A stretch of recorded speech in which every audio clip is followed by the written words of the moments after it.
الفاتحة. أعوذ بالله من الشيطان الرجيم. بسم الله الحمد لله رب العالمين.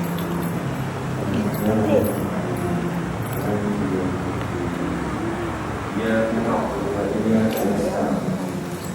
اهدنا الصراط المستقيم صراط الذين أنعمت عليهم غير المغضوب عليهم.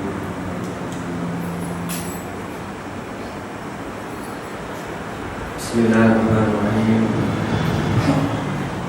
Alhamdulillahi rabbil alamin. Wassalatu wassalamu ala asyrafil anbiya'i wal mursalin wa ala alihi wa sahbihi ajma'in. Subhanaka la ilma lana illa ma 'allamtana innaka antal alimul hakim. Rabbi shrah li sadri wa yassir li amri wahlul 'uqdatam min lisani yafqahu qawli. Amin. Amma ba'd. Yang berbahagia pengurusi masjid serta ahli jawatan kuasa, tuan-tuan imam, tuan-tuan bilal, tuan-tuan guru, para alim ulama, hadirin dan hadirat yang dirahmati, yang dikasihi Allah Subhanahu wa taala sekalian. Pertama-tamanya kita mengucapkan setinggi-tinggi kesyukuran kepada Allah Subhanahu wa taala di atas segala nikmat yang telah dikurniakan oleh Allah Subhanahu wa taala kepada kita. Berbagai nikmat yang Allah Subhanahu wa taala terus-menerus kurniakan kepada kita yang wajib kita syukuri. Kita terima kasih kepada Allah Subhanahu wa taala. Saat tadi pun kita selesai diberi peluang oleh Allah Subhanahu wa taala, selesai menunaikan solat fardhu maghrib secara berjemaah. Merupakan satu nikmat juga daripada Allah Subhanahu wa taala yang kita kena syukuri. Duduk dalam masjid ini pun merupakan satu nikmat yang kita perlu syukuri. Apa yang tak niat i'tikaf dalam masjid, apa boleh kita niat i'tikaf. Kalau itu i'tikaf fi hal masjid lillahi ta'ala. Saja tu niat i'tikaf dalam masjid ini karena Allah Ta'ala. Baik pada kau niat i'tikaf pasal dia. Jadi kita sepanjang masa kita duduk dalam masjid ini pun kita akan dapat pahala. Selawat dan salam kepada junjungan besar Nabi Muhammad sallallahu alaihi wasallam. Allahumma shalli ala sayyidina Muhammad wa ala ali Muhammad. Sahabat insan yang banyak berjasa kepada kita, yang asbab baginda Nabi sallallahu alaihi wasallam lah yang menjadikan kita ini seorang insan yang membezakan kita dengan makhluk-makhluk lain. Jadi kita kena banyak selawat kepada junjungan besar Nabi Muhammad sallallahu alaihi wasallam. Hadirin dan hadirat yang dirahmati, yang dikasihi Allah Subhanahu wa taala sekalian. Kita ni ada dalam bulan Sya'ban. Ini berapa bulan Sya'ban? 5 bulan, bukan tak silap. Dan kita telah melalui bulan Rajab beberapa hari yang lalu, di mana peristiwa yang besar berlaku kepada kita umat Islam, iaitu peristiwa Isra wal Mi'raj.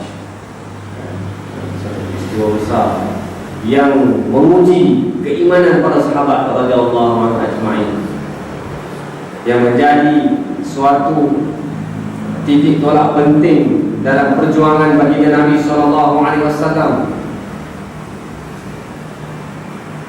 yang menyaring mana-mana mereka yang beriman dengan Allah, ada juga di kalangan mereka yang tergugat keimanannya kerana peristiwa Isra wal Mi'raj. Dan ia menjadi buah mulut kaum kafir Quraisy untuk memfitnah Nabi SAW, mengatakan Muhammad itu sebagai pembohong, orang yang membawa berita dusta. Namun peristiwa tersebut menguatkan lagi iman para sahabat radhiyallahu anhu ajma'in, sehingga Sayyidina Abu Bakar Siddiq radhiyallahu anhu diberi gelaran As-Siddiq atas kerana 100% percaya dengan cerita Nabi SAW. Peristiwa yang betul-betul berlaku atas kuasa Allah Subhanahu wa taala, bila mana Allah Subhanahu wa taala berkata, Subhanalladzi asra bi 'abdihi lailan minal masjidil haram ila al-masjidil aqsa. Mungkin masjid kita pun ada buat majlis Isra Mi'raj ada. Ada. Itu peristiwa yang sangat penting lah kalau boleh. Mungkin tahun depan kita anjurkan majlis Isra Mi'raj, akan panggil masyarakat kampung memperdengarkan cerita peristiwa Isra wal Mi'raj, peristiwa penting dalam perjuangan baginda Nabi sallallahu alaihi wasallam. Lalu kita berada dalam bulan Sya'ban. Saya duduk bincang-bincang dengan Pak Ayub, jemput main kuliah di sini. Nak pakai kitab apa ni? Nak mengajar. Kalau mengajar anak berkongsi, nak bertazkirah, nak pakai kitab apa? Saya kata tak apa dulu lah. Nanti lepas raya nanti baru kita tengok macam kita kita boleh pergi secara bulanan. Untuk pertemuan kali ini sebagai peringatan kepada kita, mungkin kita boleh membawakan sedikit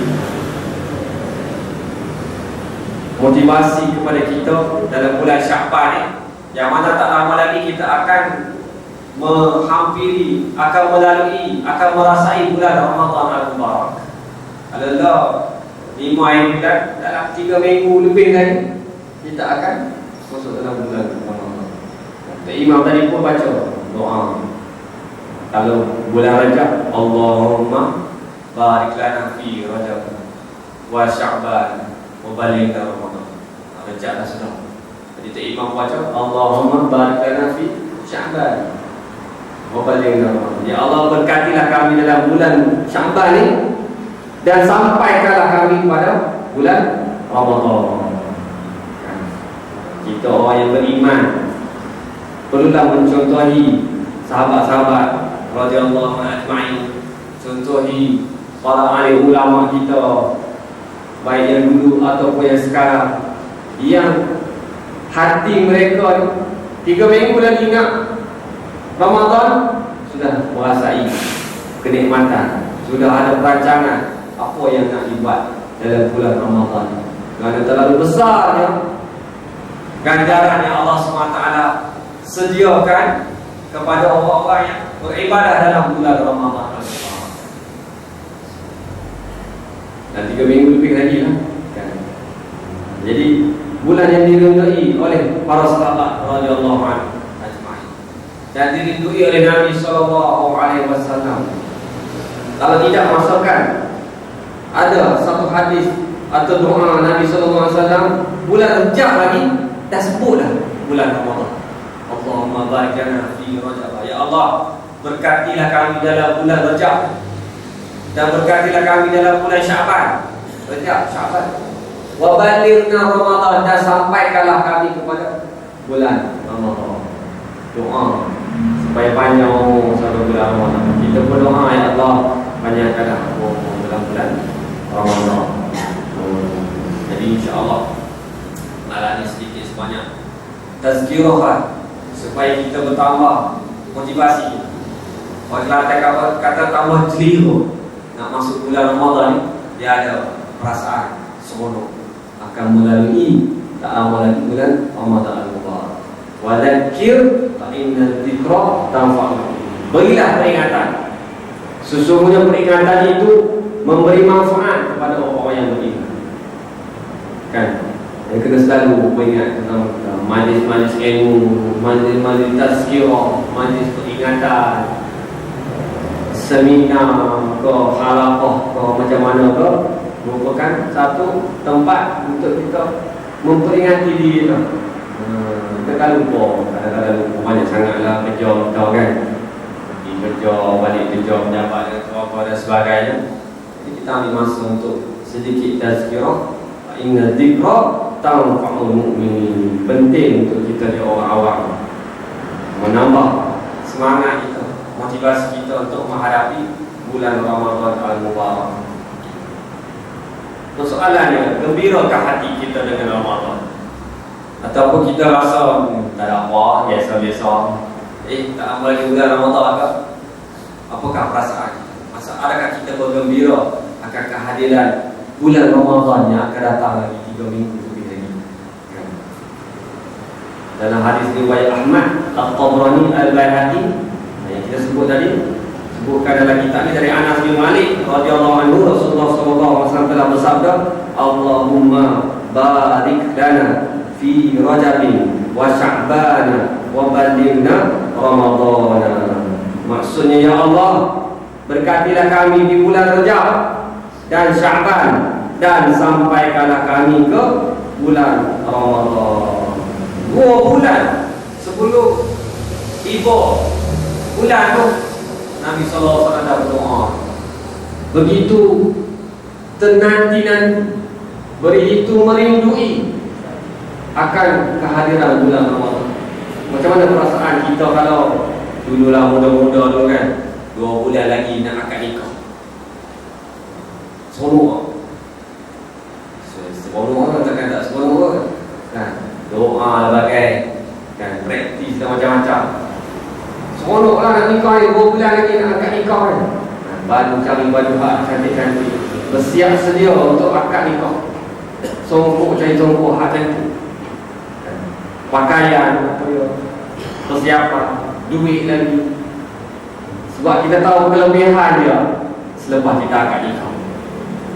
Bulan Ramadan Al-Mubarak merupakan bulan yang sangat istimewa. Jadi nak tazkirah tu sebelum masuk bulan Ramadan. Dah masuk bulan Ramadan tu, baru nak cerita tu dia lambat nak start. Sebab tu orang dulu, walau orang dia kan tak ada di pondok-pondok, mereka puasa straight bulan Rajab, bulan Sya'ban, bulan Ramadan, 3 bulan sekali. Nak menambah semangat dia punya persiapan dia sebelum datang bulan Ramadan Al-Mubarak yang dirindui. Doa sebelum Ramadan ini merupakan persiapan mental agar kita dapat berhadapan bulan Ramadan dengan penuh penghayatan, kesediaan dan kesedaran. Persediaan ini dilakukan untuk menyediakan hati yang sedia untuk dididik, nafsu yang sedia dilentur, dan jiwa yang sedia dibentuk dengan acuan keimanan.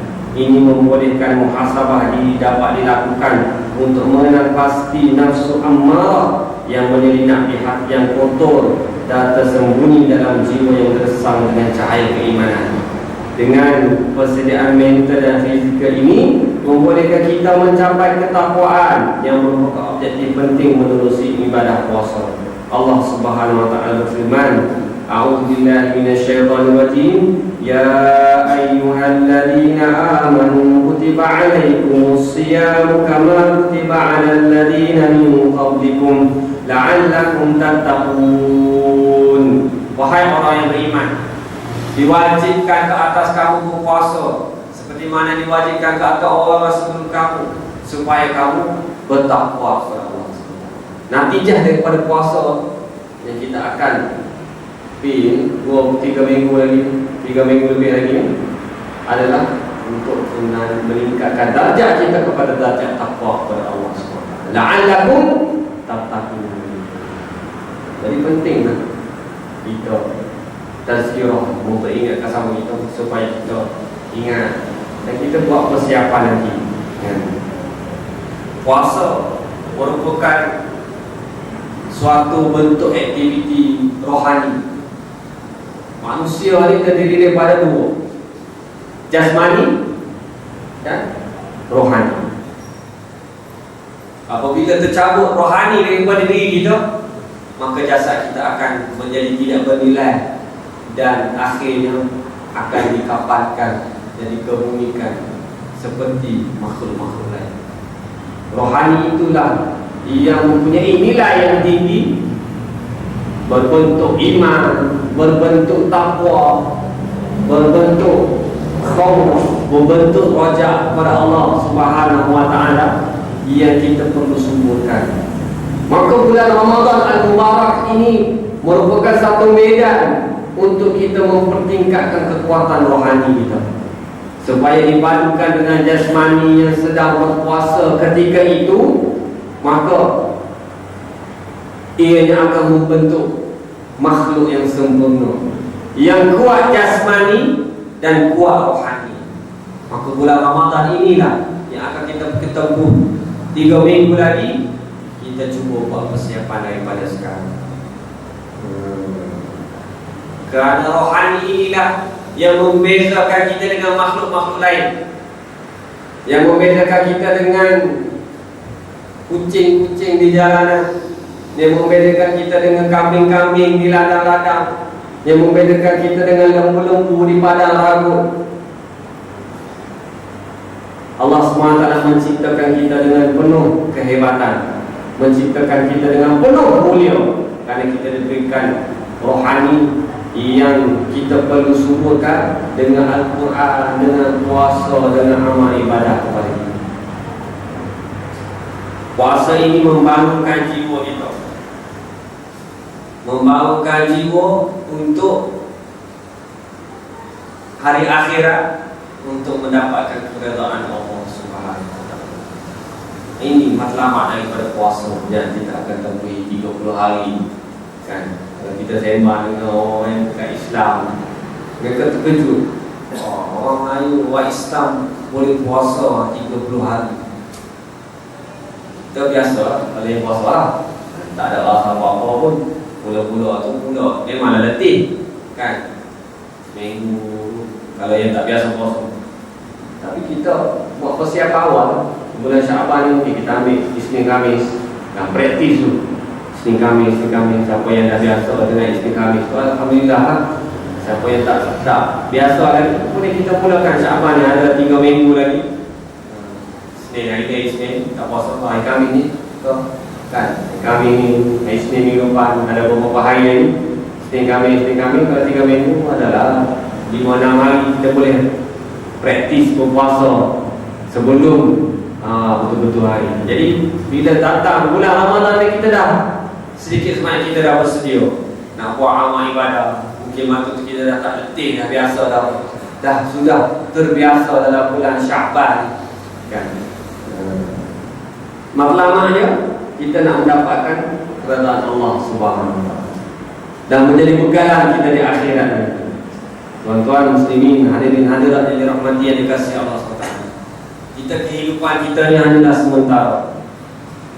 Dalam dunia ini merupakan salah satu perhentian daripada satu perjalanan yang jauh yang kita telah melalui sebelum ini, alam ruh, dan kita pernah melalui alam rahim dalam perut ibu kita. Sekarang kita berada di alam dunia, yang mana lepas ini kita akan pergi ke alam barzah, masuk alam mahsyar, kemudian alam akhirat selama-lamanya, yang kita mengharap kita duduk dalam syurga Allah Subhanahu wa taala. Maka bulan Ramadan yang kita akan lalui 3 minggu lagi merupakan satu medan yang penuh dengan ganjaran. Lepas ni kita boleh cek, tengok apa ganjaran-ganjaran Allah SWT yang telah disediakan untuk kita dalam bulan Ramadan. Lani maklumat senang untuk dapat, cukup senang dapat kan. Lah aku boleh buka handphone, cari kelebihan Ramadan, kelebihan Lailatul Qadar, kelebihan berpuasa di bulan Ramadan, kelebihan bersedekah di bulan Ramadan, kelebihan iktikaf di bulan Ramadan, kelebihan membaca Al-Quran di bulan Ramadan yang disediakan oleh Allah Subhanahu wa taala kepada kita. Ambillah nanti, tak lama lagi kita akan melalui, insya-Allah. Dan hasil daripada tarbiyah Ramadan tersebut akan melahirkan insan-insan yang nampak akhirat. Dia yakin dengan Allah Subhanahu wa taala, nampak akhirat. Apa-apa yang dibuat di atas muka bumi ini, timbang taranya di akhirat nanti. Dia nak buat apa-apa yang dia nak buat kepada keluarga dia, anak-anak dan isteri-isterinya, timbang taranya di akhirat. Kalau aku menggunakan kuasa aku sebagai bapa salah mendidik anak-anak, di akhirat nanti aku akan diazab oleh Allah SWT. Kalau kita gunakan kuasa kita dalam keluarga ini untuk mendidik anak-anak kita ke arah kebaikan, ke arah kebalikan, maka di akhirat nanti kita akan bersama-sama dengan Allah SWT, bersama-sama dengan Nabi Muhammad SAW, bersama-sama dengan orang yang soleh di dalam syurga Allah SWT. Jadi bila kita nampak akhirat, hasil daripada didikan bulan Ramadan ini, maka kita akan menjalani kehidupan kita menuju ke akhirat, menjalani kehidupan kita mengikut lunas-lunas Islam yang digariskan oleh Allah SWT. Kita sebagai businessman, orang yang berniaga contohnya, lunas-lunas Islam telah menggariskan apakah garis panduan sebagai seorang peniaga. Tidak menipu dalam timbangan, tidak menipu, tidak melibatkan diri dalam riba, tidak melibatkan diri dalam wang haram, rasuah dan perkara-perkara yang memungkinkan seseorang itu dihumbankan oleh Allah SWT dalam neraka. Nampak akhirat. Seorang ahli, seorang pendidik contohnya, sebagai guru, dia menjalankan amanah dia dengan betul-betul, melaksanakan amanah dia betul-betul untuk mendidik anak-anak muridnya, kerana dia nampak di akhirat. Di akhirat nanti setiap anak-anak yang dididik dengan betul, setiap anak murid yang dididik dengan ikhlas akan menjadi sumbangan kepada dia di akhirat nanti. Dia akan beroleh pahala yang berlipat kali ganda apabila dia menyampaikan perkara kebaikan kepada anak-anak murid.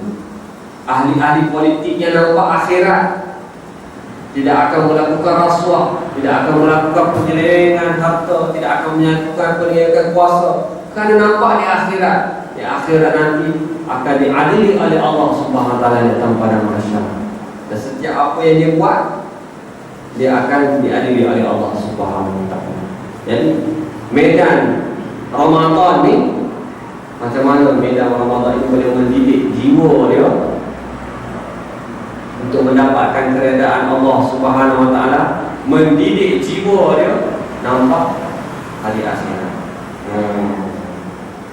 Persoalannya, adakah kita benar-benar gembira dengan kedatangan Ramadan ini? Adakah kita benar-benar jujur pada diri kita dan tidak menipu apabila kita menyatakan seronok dengan kedatangan Ramadan? Adakah kita benar-benar teruja atau buat teruja dengan kehadiran Ramadan? Tanda hati itu bersih ialah wujudnya perasaan yang amat gembira dengan kedatangan Ramadan. Perasaan ini bukan dibuat-buat, tetapi ia lahir dari lubuk hati yang suci, yang disinari dengan cahaya iman dan takwa.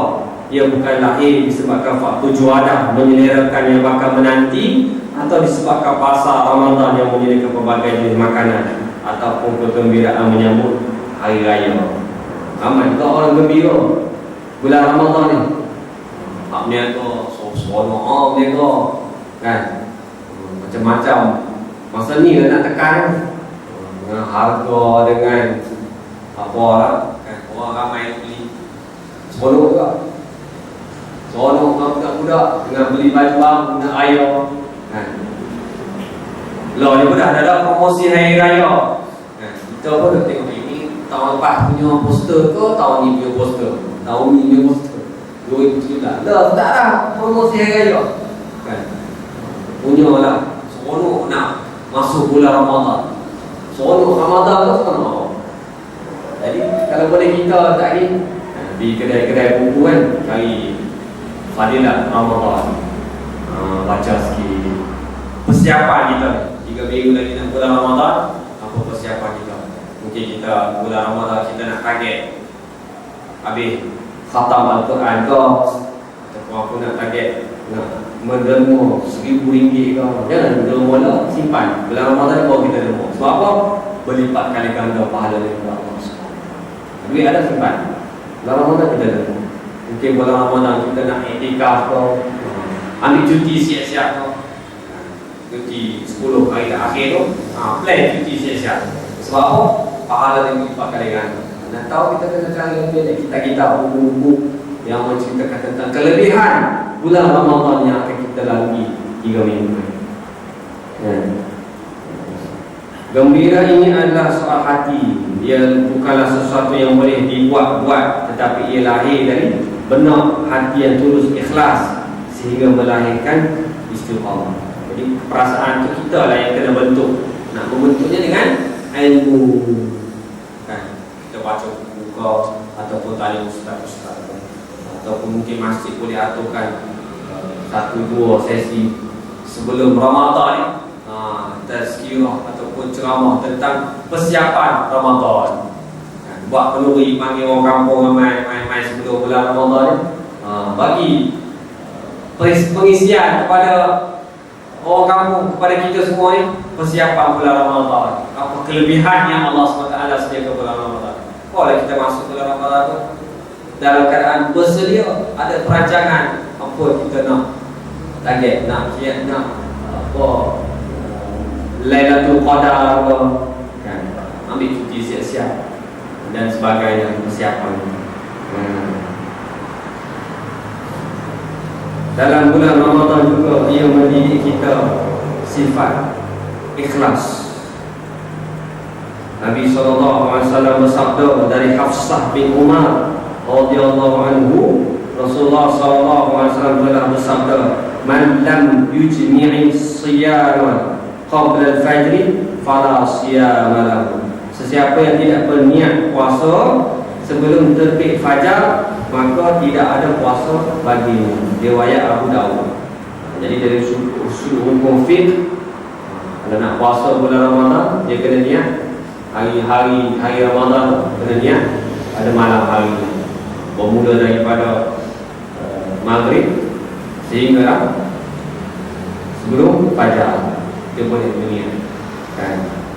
Mungkin masih boleh aturkan tadi dari sudut hukum fiqh, apa dia pantang larang, halal haram dalam bulan Ramadan, kan? Buatlah satu kuliah Ramadan dari sudut hukum fiqh.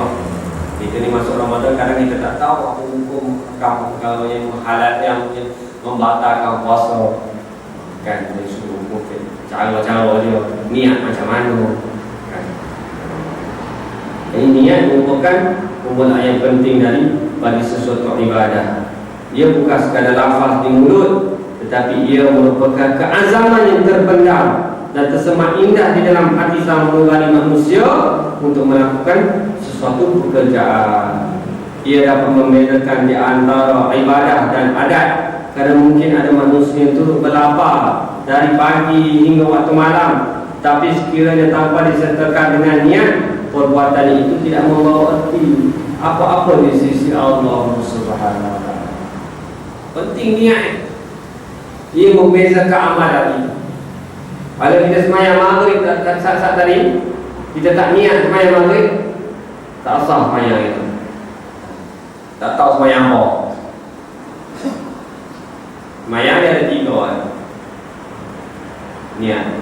Salat fardhu maghrib. Qasar. Ta'rif, ta'yin. Kena ada 3. Barulah sembahyang kita ni diterima oleh Allah SWT. Dan salah satu rukun daripada solat ialah niat. Begitu juga kalau kita buat perkara selain daripada Allah SWT, tidak akan diterima oleh Allah.